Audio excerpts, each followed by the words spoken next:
2024 April മാസം പ്രസിദ്ധീകരിക്കപ്പെട്ട തങ്ങളുടെ പതിപ്പിൽ ഓർഗനൈസർ പറയുന്നു 5468 ശാഖ ദിനം പ്രതി പ്രവർത്തിക്കുന്ന ഇന്ത്യയിലെ തങ്ങളുടെ ഒന്നാമത്തെ സ്വാധീന കേന്ദ്രം അത് UP അല്ല, ഗുജറാത്ത് അല്ല, RSSന്റെ കാര്യാലയമായ നാഗപ്പൂർ ഉൾക്കൊള്ളുന്ന മഹാരാഷ്ട്രയല്ല. 5468 ശാഖ ദിനം പ്രതി പ്രവർത്തിക്കുന്നു എന്ന് RSS അവകാശപ്പെടുന്ന ഇന്ത്യയിലെ തങ്ങളുടെ ഒന്നാമത്തെ സ്വാധീന കേന്ദ്രം എന്ന് പറയുന്നത് ഈ കേരളമാണ്, നമ്മുടെ നാടാണ്.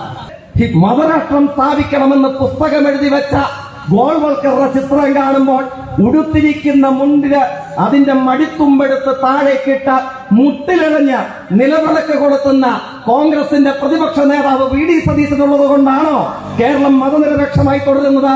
അതോ ഈ തോട്ടടയ്ക്ക് സമീപമുള്ള ഇടക്കാട് CPIM RSSന്റെ ശാഖ ആക്രമിക്കാൻ വന്നു എന്ന് പറഞ്ഞപ്പോൾ ഉടുത്തിരിക്കുന്ന കതർമുണ്ട് അഴിച്ചു മാറ്റി ശാഖയ്ക്ക് പോയി കാവൽ കിടന്നു എന്ന് പ്രസംഗിക്കുന്ന കേരളത്തിലെ കോൺഗ്രസിന്റെ പ്രസിഡന്റ് ശ്രീ K സുധാകരൻ ഉള്ളത് കൊണ്ടാണോ തോട്ടടയും തലശ്ശേരിയും കണ്ണൂരും കേരളവും മതനിരപേക്ഷപൂർണമായി തുടരുന്നത്? എന്തുകൊണ്ടാണ് എന്ന് നമ്മൾ തിരിച്ചറിയണം. ലോകത്തിലെ ഏറ്റവും വലിയ വർഗീയതയിൽ ഒന്നായിട്ടുള്ള ഇന്ത്യൻ സംഘപരിവാരത്തിന് 5468 ശാഖ കണ്ണൂരും കേരളത്തിലും ഉണ്ടായിട്ടും എന്തുകൊണ്ട് തോട്ടടയുടെ കണ്ണൂരിന്റെ കേരളത്തിന്റെ മതനിരപേക്ഷതയെ പോറലേൽപ്പിക്കാൻ കഴിയുന്നില്ല എന്ന് ചോദിച്ചാൽ കാസർഗോഡ് മുതൽ തിരുവനന്തപുരം വരെയുള്ള കേരളത്തിൽ 38,458 കേന്ദ്രങ്ങളിൽ ഉയർന്നു പാറിപ്പറക്കുന്ന സഖാവ് പവിത്രന്റെ രാഷ്ട്രീയ പ്രസ്ഥാനത്തിന്റെ ചെമ്പതാക കേരളത്തിന് കാവൽ നിൽക്കുന്നു എന്നുള്ളത് കൊണ്ട് മാത്രമാണ് ഈ സംഘത്തിന് കേരളത്തെ തൊടാൻ കഴിയാത്തത്. UDFന്റെ അനൌദ്യോഗിക കക്ഷികളായി ഇപ്പോൾ അവരോടൊപ്പം കൂടിയിട്ടുള്ളതാരാണ്? അതിൽ SDPI ഉണ്ട്. ഇവിടെ സൂചിപ്പിച്ചു, പാലക്കാട് ഉപതെരഞ്ഞെടുപ്പാനന്തരം മുസ്ലിം മത തീവ്രവാദികളുടെ ലക്ഷണമൊത്ത പ്രതീകമായി മാറിയിട്ടുള്ള SDPI ലക്ഷണമൊത്ത മതരാഷ്ട്രമായി രാജ്യത്തെ മാറ്റണമെന്ന് ആഹ്വാനം ചെയ്യുകയും അതിനുവേണ്ടി പ്രവർത്തിക്കുകയും ചെയ്യുന്ന സംഘമാണ് ഗവൺമെന്റ് വിക്ടോറിയ കോളേജിന് മുമ്പിൽ പാലക്കാട് നഗരഹൃദയത്തിൽ തൊണ്ടപൊട്ടുമാർ ഉച്ചത്തിൽ ആക്രോശ സമാനമായ മുദ്രാവാക്യത്തോടെ UDFന്റെ വിജയത്തെ ആഘോഷിച്ചത്. തള്ളിപ്പറഞ്ഞോ കേരളത്തിലെ കോൺഗ്രസിന്റെ നേതൃത്വം? കേരളത്തിലെ പ്രതിപക്ഷ നേതാവ് ഈ വെൽഫെയർ പാർട്ടിയുടെ ഓഫീസിൽ പോയി അവരുമായി ചർച്ച നടത്തി പാലക്കാട് നിയുക്ത MLA വോട്ട് തോടുന്നു, അതിന്റെ പിന്തുണ സ്വീകരിക്കുന്നു. ഈ അനുഭവങ്ങൾക്കല്ലേ ഈ ഉപതെരഞ്ഞെടുപ്പ് കാലയളവ് സാക്ഷ്യം വഹിച്ചത്? അതായത് UDF ഒരു ഘട്ടത്തിൽ ഒരു വശത്ത് SDPI മുതൽ ജമാഅത്തെ ഇസ്ലാമി വരെയുള്ള കേരളത്തിലെ തീവ്രവാദ വർഗീയ നിലപാടുള്ള സംഘങ്ങളെ കൂട്ടുപിടിക്കുന്നു. അനൌദ്യോഗിക ഘടക കക്ഷികൾ എന്നതുപോലെ SDPIയും ജമാഅത്തെ ഇസ്ലാമിയും UDFനോടൊപ്പം ചേർന്ന് പ്രവർത്തിക്കുന്നു. മറുവശത്ത് ലക്ഷണമൊത്ത RSS വിധേയത്വം, ലക്ഷണമൊത്ത സംഘപരിവാർ പ്രീണനം നടത്തുന്നു. ഇപ്പോൾ നമ്മൾ കണ്ടതെന്താണ്? ഇത് നമ്മളുടെ അവകാശവാദമല്ലല്ലോ. സമീപത്താണ് RSSന്റെ ചേരിയിൽ നിന്ന് ഒരു യുവ നേതാവ് കോൺഗ്രസിലേക്ക് എത്തി. കോൺഗ്രസുകാർക്ക് ആകെ സന്തോഷം. കാരണം എന്താണ്? നമ്മൾ ചില രാഷ്ട്രീയ വിമർശനങ്ങൾ ഉന്നയിച്ചു. അപ്പൊ പറയുകയാണ്, വർഗീയതയുടെ കൂടാരം വിട്ട് ഒരാൾ ഞങ്ങളുടെ ഭാഗമായാൽ AKG സെന്ററിൽ എന്തിനാണ് കരച്ചിൽ? CPIMകാർക്ക് എന്താണ് വിഷമം? ഇതായിരുന്നു ചോദിച്ചത്. നമ്മുടെ വിഷമം വർഗീയതയുടെ കൂടാരം വിട്ട് ഒരാൾ വന്നതിലല്ല, അത് സ്വാഗതാർഹമാണ്. വർഗീയമായ ആശയത്തോട് ആര് വിട ചോദിച്ചാലും, തീവ്ര വർഗീയ നിലപാടുകളോട് ആര് വിട പറഞ്ഞ് മറ്റൊരു ചേരിയിലെത്തിയാലും അത് സ്വീകാര്യമാണ്, തർക്കമേതുമില്ല. പക്ഷെ പ്രത്യേകത എന്താണ്? കോൺഗ്രസിലേക്ക് ചേക്കേറിയ RSSന്റെ മുൻ നേതാവ് കോൺഗ്രസ് അംഗത്വം സ്വീകരിച്ച ആദ്യം നടത്തിയ പ്രതികരണം എന്താണ്? എന്റെ അമ്മയുടെ സ്വത്ത് ഒരു വർഷക്കാലം വരെ RSSന്റെ മന്ദിരം പണിയാൻ, RSSന്റെ ശാഖ നടത്താൻ ഞാൻ വിട്ടുകൊടുക്കാൻ തയ്യാറാണ്. ഈ മനസ്സുള്ള കോൺഗ്രസ് നേതാവിന്റെ രാഷ്ട്രീയ മാറ്റത്തെ എങ്ങനെ സ്വീകരിക്കാൻ കഴിയും? അതൊരു CPIM പ്രശ്നമല്ല, അത് കേരളത്തിലെ മതനിരപേക്ഷ രാഷ്ട്രീയ ചേരി, ചിന്തിക്കാൻ ശക്തിയുള്ള യുക്തിസഹമായ ബോധ്യമുള്ള ഏതു സാധാരണക്കാരനും ഉയർത്തുന്ന ചോദ്യമാണ്. RSSന്റെ ശാഖ പണിയാൻ പിതൃസ്വത്തും മാതൃസ്വത്തും വിറ്റ് ഒരാണ്ട് വരെ കാത്തിരിക്കാൻ തയ്യാറാണ് എന്ന് പറയുന്ന കോൺഗ്രസ് നേതാവിനെ സംബന്ധിച്ച് പ്രതിപക്ഷ നേതാവ് ഒരു അഭിപ്രായം പറഞ്ഞോ? KPCC പ്രസിഡന്റ് ഒരു അഭിപ്രായം പറഞ്ഞോ? തങ്ങൾക്ക് സ്വീകാര്യമാണ്. അതായത് നിങ്ങൾക്ക് 2024 കോൺഗ്രസ് നേതാവായി നിൽക്കുകയും, ഞാൻ മനസ്സിലാക്കുന്നത് ഇന്ന് ഇങ്ങോട്ടേക്കുള്ള യാത്രക്കിടയിൽ കണ്ടൊരു വാർത്ത, ഈ നേതാവ് AICC ആസ്ഥാനത്ത് എത്തിയിട്ടുണ്ട്. ഏതോ ഉന്നതമായ KPCC പദവി അദ്ദേഹത്തിന് നൽകാൻ വേണ്ടി കോൺഗ്രസിന്റെ അഖിലേന്ത്യാ നേതൃത്വം തീരുമാനിച്ചിരിക്കുന്നു എന്നുള്ളതാണ്. പ്രത്യേകത എന്താണ്? നിങ്ങൾക്ക് കോൺഗ്രസിന്റെ ഏത് ഘടകത്തിലും പ്രവർത്തിക്കാം. RSSന് വേണ്ടി ആ കോൺഗ്രസ് പദവി സ്വീകരിച്ചുകൊണ്ട് RSSന് വേണ്ടി പ്രവർത്തിക്കാൻ കഴിയുമെന്നുള്ളതാണ്. ലഭിക്കാൻ കഴിയുന്ന ഏത് വർഗീയതയും കൂട്ടുപിടിക്കുക, ഏത് വർഗീയതയും ചേർത്ത് വെക്കുക. ഈ അനുഭവങ്ങൾക്കല്ലേ ഉപതെരഞ്ഞെടുപ്പിന്റെ കാലയളവ് നമ്മുടെ നാട് നേതൃത്വമായത്. അതേ സംഘം ന്യൂനപക്ഷ പ്രീണനം നടത്തുന്നു എന്നും മുസ്ലിം പ്രീണനത്തിന്റെ ഭാഗമായിട്ടാണ് പൗരത്വം മുതൽ പലസ്തീൻ വരെ ഉയർത്തുന്നതെന്നും പറഞ്ഞ അതേ സംഘം ഈ തെരഞ്ഞെടുപ്പിനോടനുബന്ധിച്ചെത്തിയപ്പോൾ എന്തായി മാറി? കേരള മുഖ്യമന്ത്രി ഒരു മലപ്പുറം വിരുദ്ധനാണ് എന്ന പ്രചരണം അഴിച്ചുവിടുകയാണ്. കേരളത്തിൽ ഇടതുപക്ഷം ഭൂരിപക്ഷ പ്രീണനം നടത്തുന്നു, ന്യൂനപക്ഷ വിരുദ്ധനാണ് എന്ന പ്രചരണം അഴിച്ചുവിടുകയാണ്. ഇത് രണ്ടും പറഞ്ഞത് ആരാണ്? ഇത് രണ്ടും പറഞ്ഞത് കേരളത്തിൽ കോൺഗ്രസ് ആണ്. അത് നേതൃത്വം നൽകുന്ന കേരളത്തിലെ UDF ആണ്.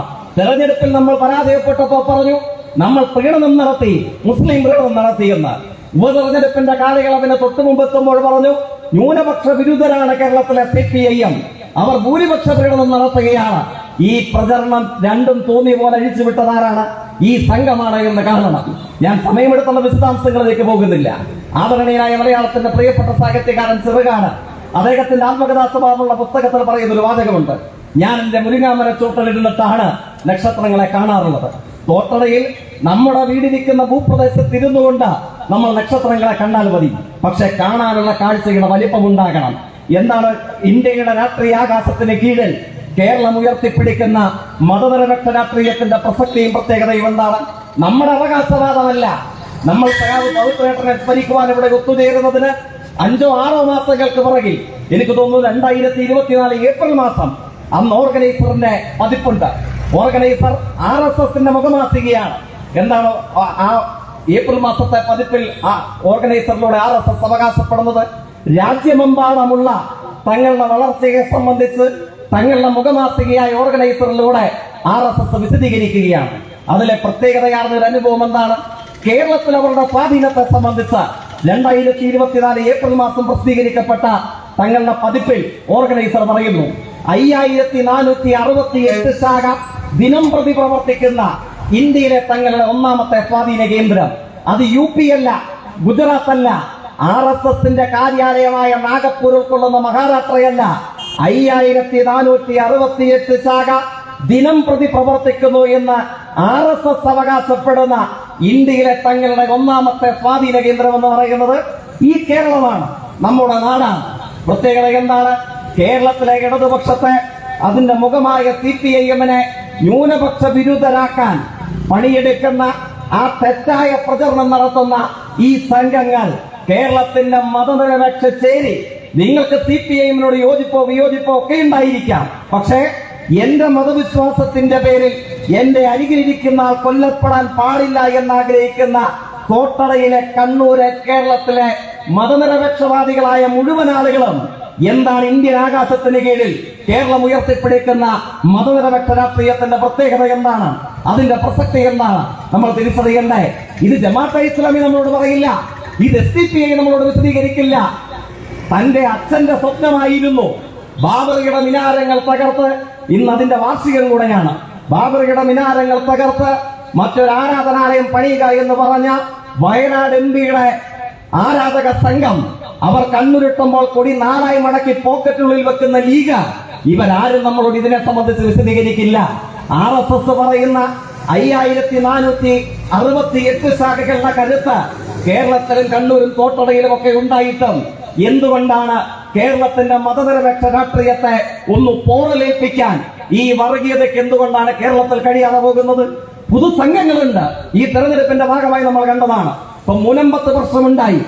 അവസാനത്തെ മനുഷ്യരോടൊപ്പവും ഒരു പിടി മണ്ണിൽ നിന്നും അവരെ ഇറക്കി വിടാതെ കാത്ത് സംരക്ഷിക്കുമെന്ന കേരളത്തിലെ ഇടതുപക്ഷ ജനാധിപത്യ മുന്നണിയും ഗവൺമെന്റും അതിന് നേതൃത്വം നൽകുന്ന പാർട്ടിയും നിലപാട് സ്വീകരിച്ചു. പക്ഷെ നമ്മൾ കണ്ടതെന്താണ്? അപ്പോഴാണ് ഒരു പുതുസംഘം ഇറങ്ങി വരുന്നത്. കാസ. ആരാണ് കാസ?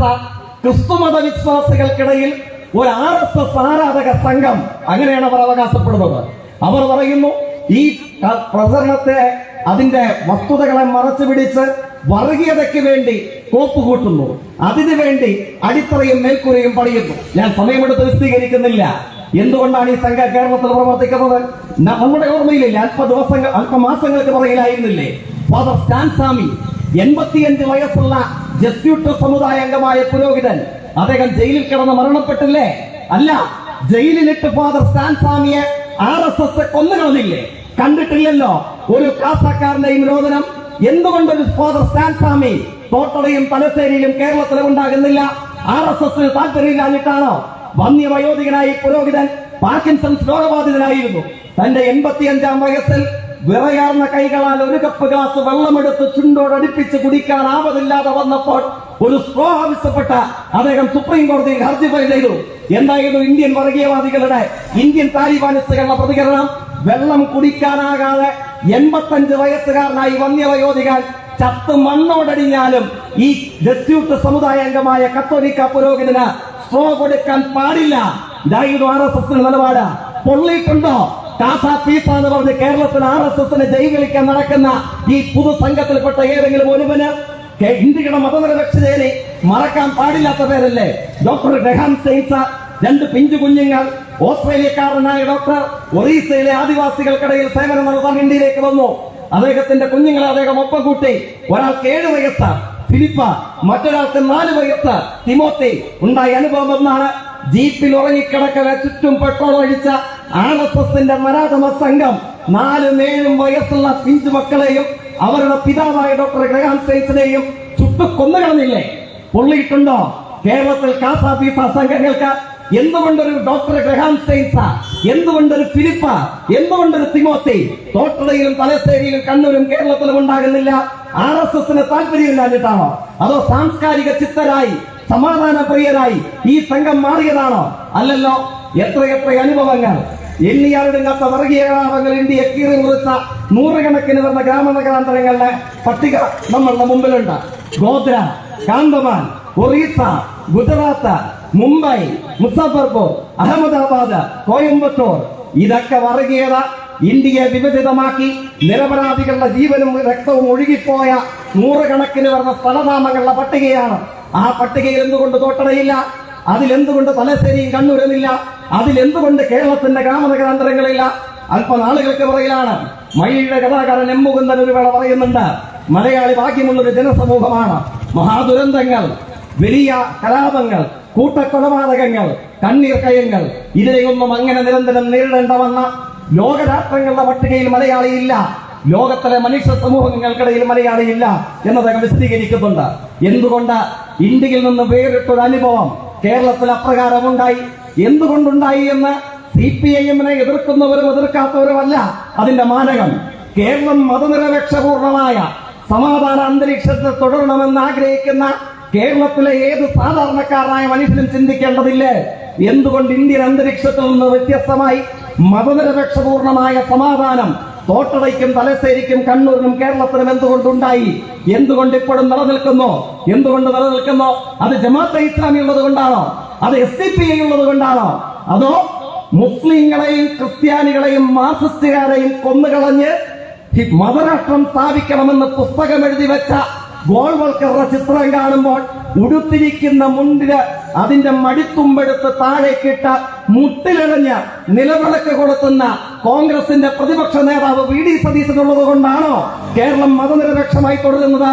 അതോ ഈ തോട്ടടയ്ക്ക് സമീപമുള്ള ഇടക്കാട് CPIM RSSന്റെ ശാഖ ആക്രമിക്കാൻ വന്നു എന്ന് പറഞ്ഞപ്പോൾ ഉടുത്തിരിക്കുന്ന കതർമുണ്ട് അഴിച്ചുമാറ്റി ശാഖയ്ക്ക് പോയി കാവൽ കിടന്നു എന്ന് പ്രസംഗിക്കുന്ന കേരളത്തിലെ കോൺഗ്രസിന്റെ പ്രസിഡന്റ് ശ്രീ K. സുധാകരൻ ഉള്ളത് കൊണ്ടാണോ തോട്ടടയും തലശ്ശേരിയും കണ്ണൂരും കേരളവും മതനിരപേക്ഷപൂർണമായി തുടരുന്നത്? എന്തുകൊണ്ടാണ് എന്ന് നമ്മൾ തിരിച്ചറിയണം. RSS 5468 ശാഖ അതിന്റെ ഊറ്റം കൊള്ളുന്നു. കേരള മുഖ്യമന്ത്രി ഒരു ന്യൂനപക്ഷ വിരുദ്ധരാണോ? CPIM ന്യൂനപക്ഷ വിരുദ്ധ സമീപനമുള്ളവരാണോ? എത്രയെത്ര അനുഭവങ്ങളുണ്ട്. ഇന്നാണ് സഖാവ് സുനിൽകുമാറിന്റെ രക്തസാക്ഷിത്വ ദിനാചരണം. എന്താണ് പ്രത്യേകത? കേരളത്തിലെ പുതുതലമുറയിൽപ്പെട്ട ആളുകൾ, സാംസ്കാരിക നായകന്മാർ, കവികൾ, ചിന്താശേഷിയോടുകൂടെ പലപ്പോഴും CPIM-നെതിരെ പ്രതികരിക്കാൻ വെമ്പുന്നവർ, അവരാരും സഖാവ് സുനിൽകുമാറിനെ നേരിടേണ്ടത് അനുഭവത്തെ വിശദീകരിക്കില്ല. എന്തായിരുന്നു പ്രത്യേകത? ഇന്ന് നമ്മൾ ഇസ്ലാമിക് സ്റ്റേറ്റിന്റെ വീഡിയോയിലൊക്കെ കാണാറുണ്ട്. തല അറുത്തുമാറ്റും, കൈ വെട്ടിമാറ്റും, എന്നിട്ട് അതിന്റെ ദൃശ്യങ്ങൾ പ്രചരിപ്പിക്കും. ഇതൊക്കെ ഇന്നത്തെ തലമുറയ്ക്ക് നമ്മുടെ അനുഭവത്തിൽ പരിചയമുള്ളതായിരിക്കില്ല. മറ്റേതൊക്കെയോ രാജ്യങ്ങളിൽ തീവ്രവാദവും വർഗീയവാദവും ഭരണം പിടിച്ചടക്കിയ സ്ഥലങ്ങളിൽ മാത്രമായിരിക്കും ഇതാണ് നമ്മുടെ അനുഭവം. പ്രത്യേകത എന്താണ്? പതിറ്റാണ്ടുകൾക്ക് പിറകിൽ കൊല്ലം പട്ടണത്തിൽ തന്റെ അച്ഛന്റെയും അമ്മയുടെയും മുന്നിൽ വെച്ചിട്ടാണ് RSS സഖാവ് സുനിൽകുമാറിനെ കൊലപ്പെടുത്തുന്നത്. RSS നമ്മുടെ ഒരു സഖാവിനെ കൊലപ്പെടുത്തുക എന്ന് പറയുന്നത് നമുക്ക് ചിലപ്പോൾ പുതുമയുള്ള കാര്യമായിരിക്കില്ല. പക്ഷെ പ്രത്യേകത എന്താണ്? സഖാവ് സുനിൽകുമാറിനെ കൊലപ്പെടുത്തിയതിനു ശേഷം അദ്ദേഹം മുദ്രാവാക്യം വിളിക്കാൻ ഉപയോഗിക്കുമായിരുന്ന വലതുകൈ, ആ വലതുകൈ അറുത്തുമാറ്റിയ വലതുകൈയുമായി ഇന്നേ ദിവസം പതിറ്റാണ്ടുകൾക്ക് പുറകിൽ കൊല്ലം പട്ടണത്തിൽ ഇന്ത്യൻ വർഗീയത പ്രകടനം നടത്തി, ചോരയിത്തുന്ന വലതുകൈയുമായി പ്രകടനം നടത്തി. അദ്ദേഹത്തിന്റെ കൊടിമരച്ചോട്ടിൽ വന്നു ഡിവൈഎഫ്ഐയുടെ പതാക അഴിച്ചുമാറ്റിയ പതാകയ്ക്ക് പകരം ചോരയിട്ടു വീഴുമായിരുന്ന അദ്ദേഹത്തിന്റെ വലതുകൈ RSS കെട്ടിത്തൂക്കി. എന്നിട്ട് ഭീഷണി നടത്തി, ഇനി ഞങ്ങൾക്കെതിരെ മുദ്രാവാക്യം വിളിച്ചാൽ, ഇനി മതനിരപേക്ഷ രാഷ്ട്രീയത്തിന്റെ ഭാഗമായി ഞങ്ങൾക്കെതിരെ പതാക ഉയർത്തിയാൽ ഇതായിരിക്കും അനുഭവം എന്ന് പറഞ്ഞു. ഈ അനുഭവങ്ങളെ ഏറ്റുവാങ്ങേണ്ട വന്നിട്ടില്ലേ കേരളത്തിലെ ഇടതുപക്ഷ രാഷ്ട്രീയത്തിന്? എത്രയെത്ര ഇത്തരം രക്തസാക്ഷിത്വങ്ങളുടെ കനീഭവിച്ച അനുഭവങ്ങളുമായി കേരള രാഷ്ട്രീയത്തിന് മുമ്പിൽ നമുക്ക് നിൽക്കേണ്ടതായി വന്നിട്ടുണ്ട്. സഖാവ് തങ്കപ്പൻ ആലപ്പുഴ ജില്ലയിലെ കർഷക തൊഴിലാളി യൂണിയന്റെ പ്രവർത്തകനായിരുന്നില്ലേ? എന്തായിരുന്നു ഉണ്ടായിരുന്നത്? അദ്ദേഹത്തെ RSS കൊലപ്പെടുത്തുന്നത് പുതുമയുള്ള കാര്യമല്ല. പിന്നീട് എന്തു ചെയ്തു? ഇന്ന് ചങ്ങനാശ്ശേരിയിൽ നിന്ന് ആലപ്പുഴയിലേക്ക് പടർന്നു കിടക്കുന്ന വയഡക്റ്റായി മാറിക്കൊണ്ടിരിക്കുന്ന റോഡിൽ മങ്കൊമ്പ് പാലമുണ്ട്. മങ്കൊമ്പ് പാലത്തിന്റെ കൈവരികൾക്ക് കേരളത്തിന്റെ രാഷ്ട്രീയ ചരിത്രത്തോടൊരു കഥ പറയാനുണ്ടാകും. എന്താണ് പ്രത്യേകത? സഖാവ് തങ്കപ്പനെ RSS കൊലപ്പെടുത്തിയിട്ട് എന്ത് ചെയ്തു? അദ്ദേഹത്തിന്റെ ശരീരത്തിൽ നിന്നും, മൃതദേഹമായി മാറിയ ശരീരത്തിൽ നിന്നും അദ്ദേഹത്തിന്റെ തല അറുത്തുമാറ്റിയ തലയുമായി RSS മങ്കൊമ്പ് പാലത്തിന്റെ കൈവരിയിൽ കൊണ്ടുവച്ചു. ഇനി ഞങ്ങൾക്കെതിരെ ശ്രദ്ധിച്ചാൽ ഇതായിരിക്കും അനുഭവം എന്ന് പറഞ്ഞു. ആർക്കു നേരിടേണ്ടതായി വന്നിട്ടുണ്ട്? ഇന്ത്യയിൽ തന്നെ ഈ ചരിത്രം പരിശോധിച്ചാൽ തല അറുത്തുമാറ്റപ്പെട്ടവർ, കൈ അറുത്തുമാറ്റപ്പെട്ടവർ, ഉയർത്തിപ്പിടിക്കുന്ന വർഗീയ വിരുദ്ധ രാഷ്ട്രീയത്തിന്റെ ഭാഗമായി കൈയും തലയും ഒക്കെ നഷ്ടപ്പെടേണ്ട വന്നവർ കേരളത്തിൽ CPIM പോലെ, കേരളത്തിൽ ഇടതുപക്ഷം പോലെ മറ്റേതു രാഷ്ട്രീയത്തിന് അവകാശപ്പെടാൻ കഴിയും? ആ രാഷ്ട്രീയത്തിന്റെ നേരവകാശികൾക്ക് നേരെയാണ് ജമാഅത്തെ ഇസ്ലാമി മുതൽ SDPI വരെയുള്ളവരുടെ കുടക്കീഴിൽ നിന്നിട്ട് നിങ്ങൾ ന്യൂനപക്ഷ വിരുദ്ധരാണ്, നിങ്ങൾ ഭൂരിപക്ഷ പ്രയോഗം നടത്തുന്നു എന്ന് പറയുന്നതല്ലേ? എന്തുകൊണ്ട് ഇന്ത്യൻ സംഘപരിവാരത്തിന് അവരുടെ ഒന്നാം സ്വാധീന കേന്ദ്രമെന്ന് അവർ തന്നെ പറയുന്ന കേരളത്തിൽ കലാപങ്ങളുടെയും കലാപകലുഷിതമായ കൊലപാതകങ്ങളും നടത്താൻ കഴിയുന്നില്ല? എന്തുകൊണ്ട് കഴിയുന്നില്ല? ഈ സംഘമുള്ളത് കൊണ്ടല്ല. നമ്മൾ അഭിമാനത്തോടുകൂടെ പറയും. അഭിമാനത്തോടുകൂടെ എന്ന് പറയുമ്പോൾ നമുക്ക് തെരഞ്ഞെടുപ്പിൽ പരാജയപ്പെടേണ്ടതായി വന്നു. 20-ൽ 19 തോറ്റുപോയിട്ടുണ്ടാകാം. പക്ഷെ പ്രത്യേകത എന്താണ്? ഏതു തെരഞ്ഞെടുപ്പിലെ ദേവരാജ്യങ്ങൾക്കപ്പുറവും പോസ്റ്റർ ഒട്ടിക്കാൻ, ചുവരെഴുതാൻ, സ്ലിപ്പ് കൊടുക്കാൻ, പൊതുച്ചോർ ശേഖരിക്കാൻ, വീടാന്തരം കയറിയിറങ്ങി സമര സംഘടനാ പ്രവർത്തനങ്ങൾക്ക് ഇടവേളകളില്ലാതെ നേതൃത്വം കൊടുക്കേണ്ട വരുന്ന കേരളത്തിലെ കമ്മ്യൂണിസ്റ്റ് പാർട്ടിയുടെ അവസാനത്തെ അനുഭാവിക്കും തോറ്റുപോകുമ്പോൾ പുരിഞ്ഞു പോകുന്ന ശിരസോട് കൂടിയിട്ടല്ല. ടാഗോറിന്റെ പ്രസിദ്ധിയാർജിച്ച കവിതയുണ്ട്, Where the head is high and mind is without fear. സ്വാതന്ത്ര്യ സമര വിരമ്പിയാർത്ത മുന്നേറ്റത്തിന്റെ പ്രതീകമാണ് കവിത. നിർഭയമായ മനസ്സും ഉന്നതമായ ശിരസ്സും, അങ്ങനെയാണ് ടാഗോർ ഇന്ത്യയുടെ അനുഭവത്തെ വിഭാവനം ചെയ്യുന്നത്. അങ്ങനെ നമുക്ക് പറയാൻ കഴിയും. ഏതെങ്കിലും തെരഞ്ഞെടുപ്പിൽ തോറ്റുപോകുമ്പോൾ അപമാനത്തോടുകൂടെ കുനിഞ്ഞു പോകുന്ന ശിരസോടുകൂടെ ഇട്ടല്ല, മറിച്ച് ഒരു തെരഞ്ഞെടുപ്പിലെ ജയപരാജയങ്ങൾക്കപ്പുറവും ഒരിക്കൽ പോലും തോറ്റുപോകാത്ത രാഷ്ട്രീയത്തിന്റെ പതാക ഉയർത്തിപ്പിടിച്ചുകൊണ്ട് സഖാവ് പവിത്രേട്ടനെ സ്മരിക്കുമ്പോൾ അഭിമാനത്തോടുകൂടെ ലോകത്തോട് നമുക്ക് വിളിച്ചു പറയാൻ കഴിയും, ലോകത്തിലെ ഏറ്റവും വലിയ വർഗീയതയിൽ ഒന്നായിട്ടുള്ള ഇന്ത്യൻ സംഘപരിവാരത്തിന് 5468 ശാഖ കണ്ണൂരും കേരളത്തിലും ഉണ്ടായിട്ട് എന്തുകൊണ്ട് തോട്ടടയുടെ കണ്ണൂരിന്റെ കേരളത്തിന്റെ മതനിരപേക്ഷതയെ പോറലേൽപ്പിക്കാൻ കഴിയുന്നില്ല എന്ന് ചോദിച്ചാൽ കാസർഗോഡ് മുതൽ തിരുവനന്തപുരം വരെയുള്ള കേരളത്തിൽ 38,458 കേന്ദ്രങ്ങളിൽ ഉയർന്നു പാറിപ്പറക്കുന്ന സഖാവ് പവിത്രന്റെ രാഷ്ട്രീയ പ്രസ്ഥാനത്തിന്റെ ചെമ്പതാക കേരളത്തിന് കാവൽ നിൽക്കുന്നു എന്നുള്ളത് കൊണ്ട് മാത്രമാണ് ഈ സംഘത്തിന് കേരളത്തെ തൊടാൻ കഴിയാത്തത്. അപ്പോഴാണ് ഈ വ്യാജ പ്രചരണത്തിന്റെ പേരിൽ ഇവിടെ ന്യൂനപക്ഷ വിരുദ്ധരാണ്, ഭൂരിപക്ഷ പ്രീണനം എന്നിങ്ങനെയുള്ള പ്രചരണം നടത്തുന്നത്. ഞാൻ മറ്റ് വിശദാംശങ്ങളിലേക്ക് പോകുന്നില്ല. എന്തുകൊണ്ട് ഈ പ്രചരണം ഇപ്പോഴും സംഭവിച്ചുകൊണ്ടേയിരിക്കുന്നു? ഈ പ്രചരണങ്ങളുടെ നട്ടല്ലൊടിച്ചു ഈ ഉപതെരഞ്ഞെടുപ്പിലെ ജനങ്ങളുടെ വിധി. എല്ലാവരും പറഞ്ഞത്, അതായത് കേരളത്തിന്റെ പൊതുബോധ നിർമ്മാണത്തിന്റെ അട്ടിപ്പേറവകാശം ഞങ്ങൾക്കാണ് എന്ന അഹങ്കാര ഭാവത്തോടുകൂടെ പ്രതീതി നിർമ്മാണവും നുണപ്രചരണവും നടത്താറുള്ള കേരളത്തിലെ മാധ്യമ താരങ്ങൾ പലരുടെയും പ്രചരണം എന്തായിരുന്നു? വരുന്ന നിയമസഭയിൽ UDF ഈസി വാക്ക് ഓവറാണ്, ഇടതുപക്ഷം 40, UDF 100. അതാണ് സംഭവിക്കാൻ പോകുന്നത്. അതുകൊണ്ട് എന്ത് ചെയ്തു? ഇവിടെ സൂചിപ്പിച്ച ഉപതെരഞ്ഞെടുപ്പ്, ആ ഉപതെരഞ്ഞെടുപ്പ് സംബന്ധിച്ചുള്ള ഏത് ദിവസത്തെയും ചർച്ചയിൽ നിങ്ങൾ പരിശോധിച്ചു നോക്കാം. പ്രതിപക്ഷ നേതാവ് ഓരോ ദിവസവും വാർത്താ സമ്മേളനം നടത്തും. എന്തായിരുന്നു അയാളുടെ പ്രതികരണം? അയാൾ പറഞ്ഞു, ചേലക്കര, പാലക്കാടും വയനാടും ഒക്കെ ഉണ്ടായപ്പോൾ മുതൽ ഞങ്ങളുടെ കൂടെയുള്ളതാണ്. പിണറായി വിരുദ്ധതയും സർക്കാർ വിരുദ്ധതയും അർത്ഥപൂർണമാകണമെങ്കിൽ ഞങ്ങളുടെ പ്രചരണം ജനങ്ങൾ ഏറ്റെടുക്കുന്നു എന്നുണ്ടെങ്കിൽ ഞങ്ങൾക്ക് ജയിക്കേണ്ടത് ചേലക്കരയിലാണ്. ഇപ്പോഴൊരു 10,000 വോട്ട് അധികമായി ഞങ്ങളുടെ പെട്ടിയിൽ വന്നിട്ടുണ്ട്. പാർലമെന്റ് തെരഞ്ഞെടുപ്പിൽ 5,000 മാത്രമായിരുന്നു. അപ്പൊ ഇപ്പൊ തന്നെ ഞങ്ങൾ 10,000 വോട്ടിനാണ് വിജയിച്ചിട്ടുള്ളത്. ഇതിന്റെ സമ്പൂർണമായ ഉത്തരവാദിത്തം ആർക്കാണ്? അദ്ദേഹം അഭിമാനത്തോടുകൂടെ എല്ലാ ചാനലിലും വന്നിരുന്നു പറഞ്ഞു, എനിക്ക് മാത്രമാണ് ഉത്തരവാദിത്വം എന്ന് പറഞ്ഞു. എനിക്ക് മാത്രമാണ് ഉത്തരവാദിത്വം എന്ന് പറഞ്ഞ 15,000 വോട്ട് അധികമായി പെട്ടിയിലായി എന്ന് പറഞ്ഞ പ്രതിപക്ഷ നേതാവിനെ പിന്നീട് നമ്മൾ കണ്ടോ? ഇവിടെ സൂചിപ്പിച്ചതുപോലെ കൊണ്ടാഴിയും പഴയന്നൂരും തിരുവല്ലാമലയും 12 ഗ്രാമപഞ്ചായത്തിൽ ഇടതുപക്ഷ വിരുദ്ധ സഖ്യം ഭരിക്കുന്ന 3 ഗ്രാമപഞ്ചായത്തുകൾ ഉൾപ്പെടെ സമഗ്രമായ ഭൂരിപക്ഷത്തോടുകൂടെ 2016 ഒന്നാം പിണറായി സർക്കാർ കേരളത്തിൽ അധികാരത്തിൽ വരുമ്പോൾ ചേലക്കര നൽകിയതിനേക്കാൾ അഭിമാനാർഹമായ വോട്ടിന്റെ ഭൂരിപക്ഷത്തോടുകൂടെ സഖാവ് UR പ്രദീപ് ഇന്ന് നിയമസഭയിൽ അംഗമായി മാറുകയാണ്. പിന്നീട് നമ്മൾ കണ്ടോ, എന്റെ മാത്രം ഉത്തരവാദിത്വം എന്ന് പറഞ്ഞ പ്രതിപക്ഷ നേതാവിനെ അന്ന് താൻ തന്നെ ഉത്തരവാദിത്തം ഏറ്റെടുത്ത് തോറ്റുപോയില്ലേ, രാജിവെക്കുന്നുണ്ടോ എന്ന് കേരളത്തിലെ ഏതെങ്കിലും ഒരു മാധ്യമ പ്രവർത്തകർ ചോദിച്ചോ? അതിന് അദ്ദേഹത്തിന് മറുപടി പറയേണ്ടതായി വന്നിട്ടില്ല. അങ്ങനെ ചോദ്യം പോലും നേരിടാതെ കോൺഗ്രസിനെ കാക്കാൻ ഇടതുപക്ഷ വിരുദ്ധ രാഷ്ട്രീയത്തിന്റെ മാർക്കറ്റിംഗ് പണി ചെയ്യാൻ ഞങ്ങളുണ്ട്. അതാണ് കേരളത്തിലെ മാധ്യമ സംഘത്തിന്റെ പ്രത്യേകത. പക്ഷെ നിങ്ങളുടെ കയ്യിലല്ല. കേരളത്തിലെ ജനങ്ങളുടെ പ്രതികരണ ശേഷി എന്നുള്ളത് ആ ഉപതെരഞ്ഞെടുപ്പ് ഫലം അർത്ഥസംഖ്യകൾക്കിടയില്ലാത്ത വണ്ണം നമ്മളോട് പങ്കുവെക്കുന്നുണ്ട്. എന്നിട്ടും എന്താണ്? അന്യാദൃശ്യമായ വിസ്മയകരമായ വികസന വഴികളിലൂടെ കേരളം സഞ്ചരിക്കുന്നു. അതൊന്നും വാർത്തയാകാതിരിക്കാൻ ഈ ചരമക്കുറിപ്പ് വ്യവസായം, ഈ നുണപ്രചാരക സംഘം ഇറങ്ങി പുറപ്പെടുന്നു. എത്രയെത്ര അനുഭവങ്ങളുണ്ട്. നമ്മളിവിടെ ഒത്തുചേരുന്നതിന് 48 മണിക്കൂർ പിറകിൽ വിവിയാനോ മെഡിറ്ററേനിയൻ ഷിപ്പിംഗ് കമ്പനിയുടെ 38ാമത്തെ കപ്പൽ വിഴിഞ്ഞത്ത് നങ്കൂരമിട്ടോ? ഏതെങ്കിലും ഒരു മാധ്യമത്തിൽ വാർത്ത വന്നോ?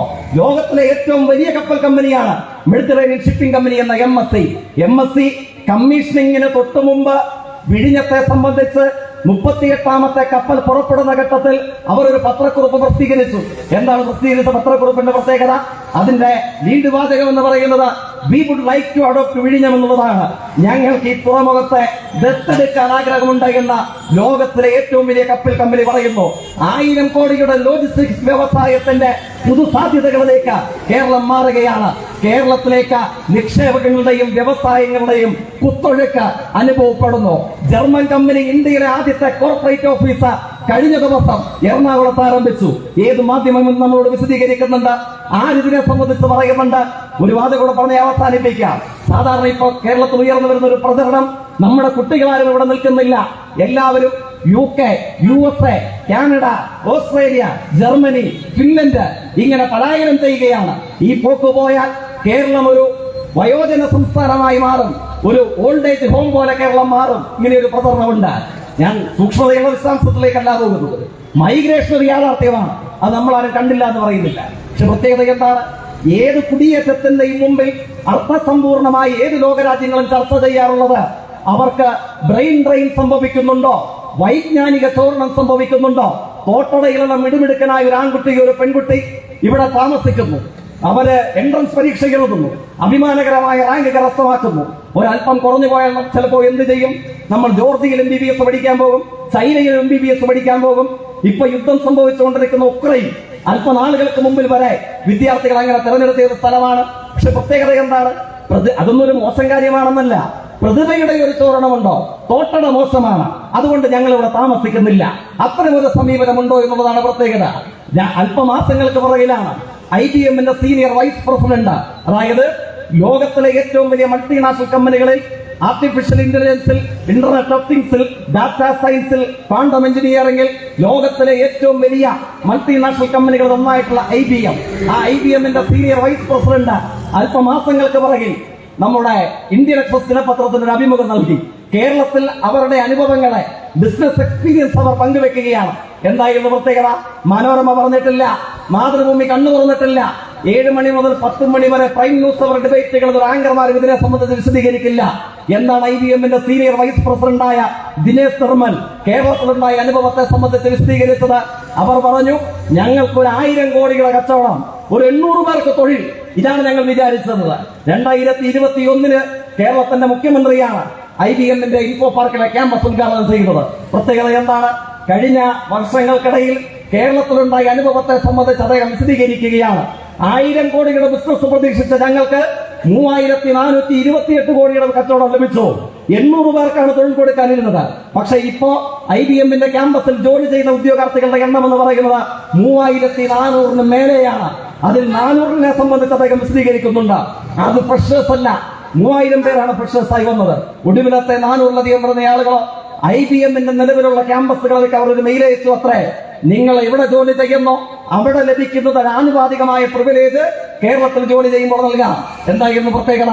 400 പേർ IBMന്റെ വിവിധ ക്യാമ്പസുകളിൽ നിന്ന് കേരളത്തിലേക്ക് സ്വിച്ച് ചെയ്തു. അങ്ങനെയാണ് അത്ര പ്രൊഫഷണൽ പറയുക. എന്താണ് പ്രത്യേകത? ഈ 400ലധികം ആളുകൾ IBMന്റെ വിവിധ ക്യാമ്പസുകൾ ഉപേക്ഷിച്ച് കേരളത്തിലേക്കുള്ള ഓഫർ സ്വീകരിച്ച് കേരളത്തെ തെരഞ്ഞെടുത്തു വന്നു.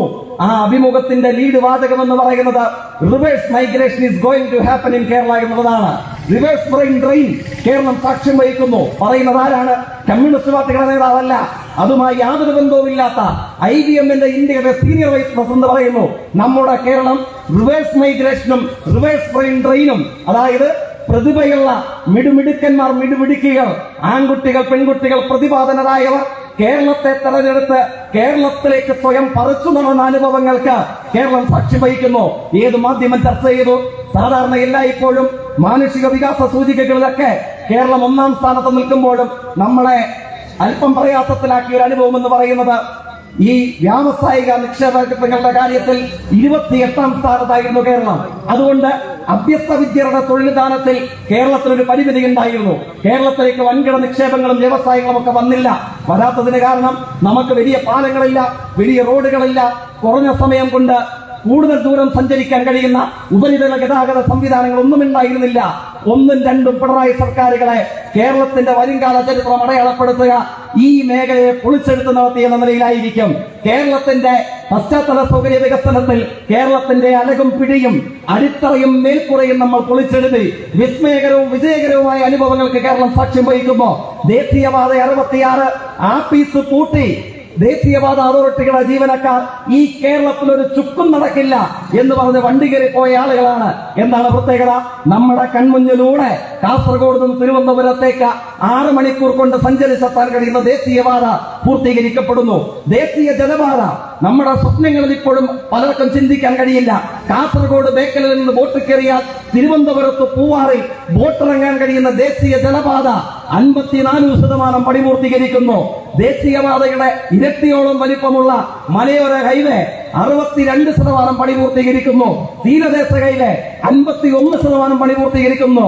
ഇന്ത്യയിൽ തന്നെ വിസ്മയമായി മാറിയ വാട്ടർ മെട്രോ കൊച്ചിയിൽ യാഥാർത്ഥ്യമായി കഴിഞ്ഞു. കൊച്ചി മെട്രോ തൃപ്പൂണിത്തുറയിൽ നിന്ന് ഇൻഫോ പാർക്കിലേക്ക് അതിന്റെ അടുത്ത ഘട്ടം ആരംഭിച്ചിരിക്കുന്നു. പശ്ചാത്തല സൗകര്യ വികസനത്തെ കീഴ്മേൽ മറിച്ച അനുഭവങ്ങളുമായി കേരളം മുമ്പിലേക്ക് പോയപ്പോഴോ വ്യവസായങ്ങളുടെ നിക്ഷേപങ്ങളുടെ കുത്തൊഴുക്കായി റിവേഴ്സ് മൈഗ്രേഷനെ കുറിച്ച് കേരളം കേൾക്കുന്നു, റിവേഴ്സ് ബ്രെയിൻ ഡ്രെയിനെ കുറിച്ച് കേരളം കേൾക്കുന്നു. പക്ഷേ അതെത്ര ചർച്ച ചെയ്യപ്പെട്ടാലും അത് ജനങ്ങൾക്കിടയിൽ എത്താതിരിക്കാനുള്ള അങ്ങേയറ്റം ഇടതുപക്ഷ വിരുദ്ധ ജ്വരം ബാധിച്ച ആളുകൾ തെറ്റായ പ്രചരണത്തെ, വിവാദ വ്യവസായത്തെ ആശ്രയിക്കുന്നു. അതുകൊണ്ട് നിശ്ചയമായും പൗത്രനെ സ്മരിക്കുന്ന കാലയളവിൽ നമ്മുടെ എല്ലാവരുടെയും ചുമലിൽ കനീഭവിച്ച ഉത്തരവാദിത്വമുണ്ട്. മുമ്പ് ഏതൊരു കാലയളവിനേക്കാളും CPIM എന്ന പ്രവർത്തകർ ഏറ്റെടുക്കേണ്ട വന്നിട്ടില്ലാത്തത്ര വലിയ ഉത്തരവാദിത്വം നമ്മൾക്ക് എല്ലാവർക്കും ഉണ്ട്. കാരണം കേരളം സഞ്ചരിച്ചു തീർന്ന അത്ഭുതകരമായ, നടക്കില്ല എന്നും സംഭവിക്കില്ല എന്നും പറഞ്ഞു കളഞ്ഞ വിസ്മയകരമായ അനുഭവങ്ങളിലൂടെ കേരളം മാറുന്നു. സാധാരണഗതിയിൽ അല്പ ദിവസങ്ങൾക്ക് പുറകിൽ നമ്മൾ കണ്ടു RSSന്റെ നേതാവ് Piyush Goyal ministry of industries and commerce കേരളത്തിന് ഉപകാരം കൈമാറിക്കൊണ്ട് നടത്തിയ ചടങ്ങിൽ അദ്ദേഹത്തിന്റെ പ്രഭാഷണം എന്തായിരുന്നു? സാധാരണഗതിയിൽ നമ്മുടെ എല്ലാവരുടെയും ഒരു പൊതുബോധം, തോട്ടടയിൽ നമ്മുടെ ചുമട്ടുതൊഴിലാളി യൂണിയൻ പ്രവർത്തിക്കുന്ന ഒരു സഖാവ് പരുഷമായി പെരുമാറിയാൽ അത് നാളെ ആഗോള മലയാളികളുടെ തീന്മേശയിലെ ഒരു വിഭവമാണ്. ആ അനുഭവമായിരുന്നു കേരളത്തെ സംബന്ധിച്ചുണ്ടായിരുന്നത്. ഇവിടെ നിക്ഷേപത്തിന് പറ്റില്ല, വ്യവസായത്തിന് കൊള്ളില്ല. കേരളം 28ാമതായപ്പോഴോ നിങ്ങൾ ഇന്ത്യയിലെ 27 സംസ്ഥാനങ്ങളിൽ പോയി നിക്ഷേപം നടത്തി തുഴഞ്ഞു പോയതിനു ശേഷം മാത്രം 28ാമത് കേരളത്തിലേക്ക് വന്നാൽ മതി. ആ കേരളത്തെ ഇപ്പോൾ എങ്ങനെയാക്കി മാറ്റി? ഈ ബിജെപിയുടെ നേതാവ്, വ്യവസായ വകുപ്പിന്റെ ചുമതലയുള്ള മന്ത്രി, RSSന്റെ പ്രചാരകൻ, അദ്ദേഹത്തിന്റെ പ്രതികരണം എന്തായിരുന്നു? 12 കർമ്മ പദ്ധതികളാണ് അത്രേ ഇന്ത്യയിലെ ഏറ്റവും മികച്ച വ്യാവസായിക നിക്ഷേപ സൗഹാർദ്ദമുള്ള സംസ്ഥാനത്തെ തെരഞ്ഞെടുക്കാൻ നടപ്പിലാക്കിയത്. നമ്മൾ സഖാവ് പവിത്രേട്ടനെ സ്മരിക്കുവാൻ തോട്ടടയിൽ ഒത്തുചേരുന്നതിന് അല്പ ദിവസങ്ങൾക്ക് പുറകെ RSSന്റെ നേതാവായ പീയൂഷ് ഗോയൽ പറയുന്നു, 12 കർമ്മ പരിപാടികളിൽ 11ലും 92% പെർഫോമൻസ് റേറ്റോടുകൂടെ 2024 ഇന്ത്യയിലെ വ്യാവസായിക നിക്ഷേപ സൗഹാർദ്ദമെന്ന ഈസ് ഓഫ് ഡൂയിങ് ബിസിനസ്സിൽ 1ാം സ്ഥാനം കരസ്ഥമാക്കിയ സംസ്ഥാനത്തിന്റെ പേര് ഇടതുപക്ഷ ജനാധിപത്യ മുന്നണി 9ാം വർഷത്തിലേക്ക് കൈപിടിച്ചാനയിക്കുന്ന നമ്മുടെ കേരളമാണ്. കേന്ദ്ര സർക്കാർ അംഗീകരിക്കേണ്ടതായി വന്നു. ഏത് മാധ്യമത്തിൽ ചർച്ച ചെയ്തു? ഈ അനുഭവങ്ങളുമായിട്ടാണ് അസംഭവ്യമെന്നും ഒരു കാരണവശാലും ഒരു സംഭവിക്കാൻ സാധ്യതയില്ലാത്തതെന്നും എല്ലാ നിലയിലും വിലയിരുത്തപ്പെട്ട അഭിമാനകരമായ പുത്തൻ മാറ്റങ്ങളിലൂടെ നമ്മുടെ കേരളം കടന്നു പോകുന്നു. ഈ മാറ്റങ്ങൾ കേരളത്തിൽ ചർച്ച ചെയ്യപ്പെട്ടാലോ അർത്ഥസംഖ്യകൾക്കിടയില്ലാത്ത വണ്ണം 3ാം ഇടതുമുന്നണി ഗവൺമെന്റിന്റെ അനുഭവത്തിലേക്ക് കേരളം മാറും. അപ്പോഴാണ് നുണപ്രചരണത്തെ ആശ്രയിച്ച് അതിന്റെ സഹായത്തോടുകൂടെ വർഗീയവാദികളുടെ കൂട്ടുപിടിച്ച് എങ്ങനെയും കേരളത്തിലെ ഇടതുപക്ഷത്തെ തകർക്കാൻ കഴിയുമോ എന്ന പരിശോധനയുമായി വരുന്നത്. നിശ്ചയമായും നമ്മുടെ മുമ്പിൽ ഈ നുണപ്രചരണത്തെ തുറന്നു കാട്ടുവാനും സത്യത്തിന്റെ രാഷ്ട്രീയ അനുഭവങ്ങളെ കേരളവുമായി കരുത്തോടുകൂടെ ചർച്ച ചെയ്യാനുള്ള ഉത്തരവാദിത്വം നമുക്ക് എല്ലാവർക്കുമുണ്ട്. അനിൽ പള്ളൂരിന്റെ പ്രസിദ്ധീകരിച്ച കവിതയുണ്ട്. റബ്ബർ തന്റെ യാന്ത്രമിത്രമായ പെൻസിലിനോട് പറയുന്നു, നീ വരയ്ക്കുന്നത് പിഴയ്ക്കുമെന്ന് ഉറപ്പുള്ളത് കൊണ്ട് ഞാൻ ഇവിടെ തന്നെ ഉണ്ടാകേണ്ടതായിട്ടുണ്ട്. ഏതെങ്കിലും ഒരു കാലയളവിൽ കമ്മ്യൂണിസ്റ്റ് പാർട്ടിയുടെ സെക്രട്ടറി ചെങ്കോട്ടയിൽ ചെങ്കൊടിയുയർത്തുന്ന കാണാൻ മാത്രമല്ല, തോട്ടടയിലും തലശ്ശേരിയിലും കണ്ണൂരും കേരളത്തിലും അവസാനത്തെ അസമനമുണ്ടാകുന്ന കാലയളവ് വരെ, അവസാനത്തെ ദുർബലമുണ്ടാകുന്ന കാലയളവ് വരെ അസർണയ്ക്ക് സ്വർണ്ണമേകുവാനും ദുർബലർക്ക് ബലം പകരുവാനും വർഗീയതയ്ക്കെതിരെ മതനിരപേക്ഷ രാഷ്ട്രീയത്തിന്റെ അതിജീവന പതാക പ്രൗഢഗംഭീരമാം വിധം ഉയർത്തിപ്പിടിക്കുവാനും സഖാവ് പൗത്രേട്ടന്റെ പ്രോജ്വലമായ സ്മരണ നമുക്ക് കരുത്ത് പകരട്ടെ എന്ന് മാത്രം ആശംസിച്ചുകൊണ്ട് മുഴുവൻ ആളുകളെയും രാജ്യത്തെ യുവജന പ്രസ്ഥാനത്തിന് വേണ്ടി അഭിവാദ്യം ചെയ്തുകൊണ്ട് അവസാനിപ്പിക്കുന്നു. അഭിവാദം.